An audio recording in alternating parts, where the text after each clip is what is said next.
La testostérone, c'est l'hormone qui fait de toi quelqu'un de fort, confiant, plein d'énergie, mais aujourd'hui, son pire ennemi, donc le stress chronique, est omniprésent. Nos ancêtres déclenchaient du cortisol quand ils se faisaient courser par un animal, quand ils chassaient, et toi, actuellement, au XXIe siècle, tu sécrètes du cortisol lorsque tu ouvres un mail, lorsque tu as une contradiction, lorsque tu ouvres une notification Instagram, une facture, que sais-je. Et le problème, c'est que le cortisol détruit ta capacité à produire de la testostérone, ce qui fait que tu es moins confiant et tu as moins d'énergie. Et dans cette vidéo, je vais donc t'expliquer comment pallier à tout ça et comment reprendre le contrôle en fait de tes émotions et comment contrer cette anxiété en réalité. Donc voilà, je t'ai fait un petit tableau pour te résumer tout ça. Ça change un peu du schéma Miro, mais bon, ça fait le taf, franchement, moi j'aime bien.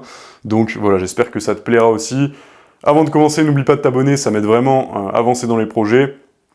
Et puis toi, ça t'apporte un max de valeur, donc voilà, n'hésite pas à le faire, ça me fait vraiment plaisir. Bon, sans plus tarder, commençons. Déjà, on va essayer de comprendre comment le cortisol bloque la production de testostérone. Qu'est-ce qui se passe à l'intérieur de ton corps? Pourquoi ça marche comme ça? Eh bien, en fait, c'est tout simple. Le cortisol détourne le cholestérol vers la production d'hormones du stress plutôt que vers la production de la testostérone. Il freine l'axe hypothalamo-hypophyso-gonadique, ce qui freine la production de GnRH, de LH, et donc ça freine la stimulation des testicules. En excès chronique, il va bloquer l'activité des cellules de Leydig et il va rendre moins sensibles tes tissus aux androgènes. Bon, maintenant qu'on a expliqué l'action qu'avait le cortisol sur le corps, on va redéfinir l'anxiété parce que c'est primordial. C'est le sujet de la vidéo. Donc l'anxiété, c'est quoi? C'est en fait ton corps qui crie danger, alors qu'il n'y a pas vraiment de danger réel en réalité. Comme je te dis tout à l'heure, ça va être un message de ton patron, une facture qui arrive, un mail, un message de ton compte en banque, un message de ta femme qui n'est pas forcément agréable à lire.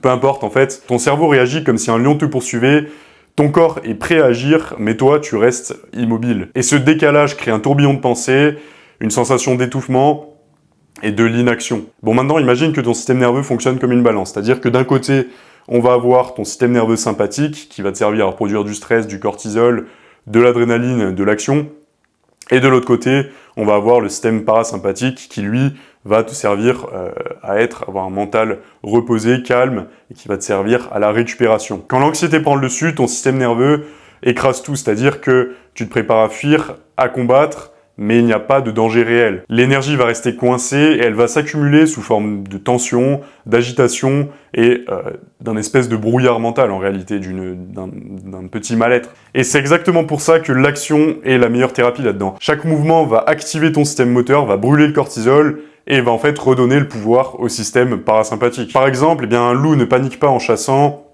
un guerrier ne se demande pas s'il est prêt en pleine bataille, ou un artisan ne se pose pas une question, la question de savoir si il va réussir à planter le clou pendant qu'il est en train de taper sur le marteau pour planter le clou. Parce que l'action va court-circuiter ton mental et va transformer ton énergie en action, ce qui va rééquilibrer ton système nerveux.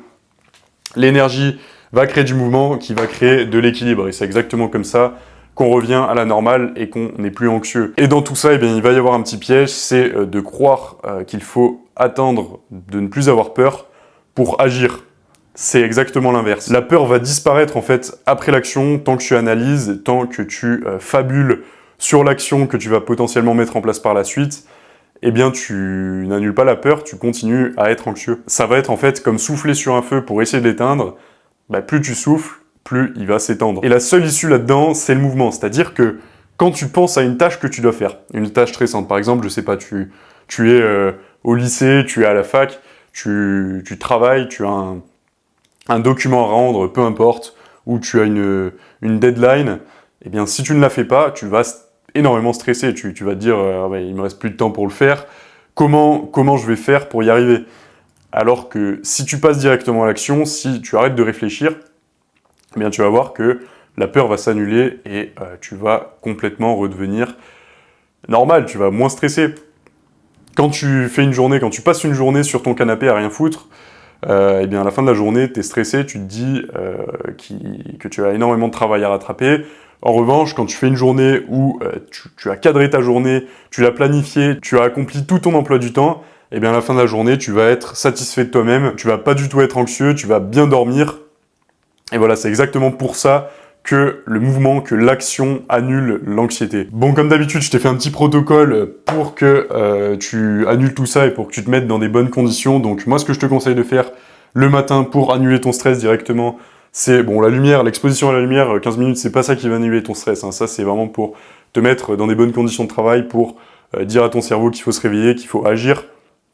Donc tu te lèves, tu prends 10-15 minutes de soleil, tu déjeunes, au bout de 3/4 d'heure, tu te prends un gros café, tu t'enfermes avec ton casque et tu te fais un deep work de 4 heures et tu verras, et tu priorises aussi les tâches, donc tu mets toutes les tâches les plus dures, les plus importantes au début de ta journée, comme ça te déleste de cette charge mentale.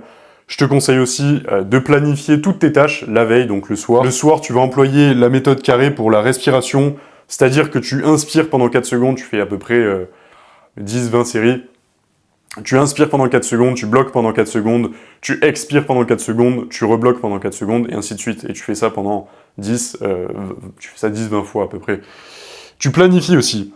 La planification, c'est ultra important parce que du coup, ça va aussi te délester de cette charge de savoir ce que tu dois faire. Donc tu dois juste appliquer, tu dois juste passer à l'action, comme je t'ai dit, pour faire tes tâches et pour réduire ton anxiété au final. Donc tu vas sur Google Documents, tu planifies toute ta journée, de telle heure à telle heure tu fais ça, et ainsi de suite, et tu fais ça pendant toute la journée ou la moitié de ta journée, que sais-je, selon la charge de travail que tu as. Aussi, je voulais rajouter un truc, c'est que travailler en volume, ça sert à rien. Moi, je bosse énormément, je bosse quasi toute la journée, puisque j'ai énormément de choses à faire, et sinon j'arrive pas à caler tout ce que je dois faire en 4 heures. En revanche, si tu n'as pas énormément de charge de travail, ce que je te conseille de faire, c'est de bosser 3-4 heures très efficacement, c'est-à-dire que pendant 3-4 heures, tu fais que ça, tu es concentré, tu scrolles pas toutes les 10 secondes pour faire des pauses ou que sais-je, tu t'envoies un gros café, tu bosses 4 heures, et après le reste de ta journée, tu es libre. En revanche, si tu fais 8 heures dans une journée, en fait, tu as l'impression de faire que ça, puisque du coup, tu es distrait, et tu n'avances pas correctement, alors que tu pourrais faire tout ce que tu fais en 8 heures en 4 heures. Moi, je faisais ça énormément quand j'avais qu'une chose à faire, mais là, vu que j'ai plusieurs choses, c'est compliqué, donc voilà, je vous conseille vraiment de faire ça. Ça vous apportera que du bénéfice et plus d'activité dans votre journée. Et dans la journée, du coup, ça me paraît logique, mais essaye de faire du sport, essaye de marcher, essaye de bouger ton corps pour vraiment réduire la production de cortisol, et surtout pour garder une bonne santé, voilà, pour maximiser tout ce dont je parle dans mes autres vidéos. Et je t'ai mis aussi des petits compléments alimentaires, donc en premier, pour le relâchement nerveux, magnésium, zinc, qui sont impliqués dans plus de 400 réactions métaboliques, comme je l'ai souvent dit. C'est vraiment un must, la plupart des gens sont carencés, donc vraiment prends-en, tu verras que tu auras des effets significatifs. Prends-le le soir, avant de te coucher, 1 heure avant de te coucher. En deuxième, on va avoir l'ashwagandha. L'ashwagandha, il va réduire la production de cortisol, donc prends-le 1 heure avant de dormir. Tu verras, ça c'est vraiment, si tu es réceptif, c'est un complément qui est très puissant. À titre personnel, je le prends beaucoup, je le cycle. Par contre, en revanche, je lis pas mal d'études dessus en ce moment. L'ashwagandha peut tellement marcher qu'il peut te rendre lisse émotionnellement, selon certaines études. Donc je te conseille vraiment de le cycler. Ne le prends pas 6 mois d'affilée, fais 3 jours avec, 3 jours sans, ou 5 jours avec, 3 jours sans, comme tu le sens. Mais tu vas voir que c'est très puissant, et pour le coup, c'est un des seuls compléments dont je sens vraiment les effets. Après, on va voir la L-théanine. Donc la L-théanine, ça va te permettre de rester calme et concentré, sans être forcément fatigué, sans avoir de crash d'énergie. Et en dernier, on va avoir les oméga 3. Donc les oméga 3 améliorent la résilience au stress, et c'est un anti-inflammatoire. Donc je te conseille vraiment de prendre ces 5 compléments. C'est pas un miracle, mais si tu les combines à de l'action, ça fera vraiment le taf, et ça pourra que t'apporter du plus. Et pour finir, j'aimerais te dire de transformer ton anxiété en moteur. Ça doit pas être un frein, c'est un GPS, et elle te montre exactement l'endroit où aller, elle te montre exactement où tu refuses d'agir.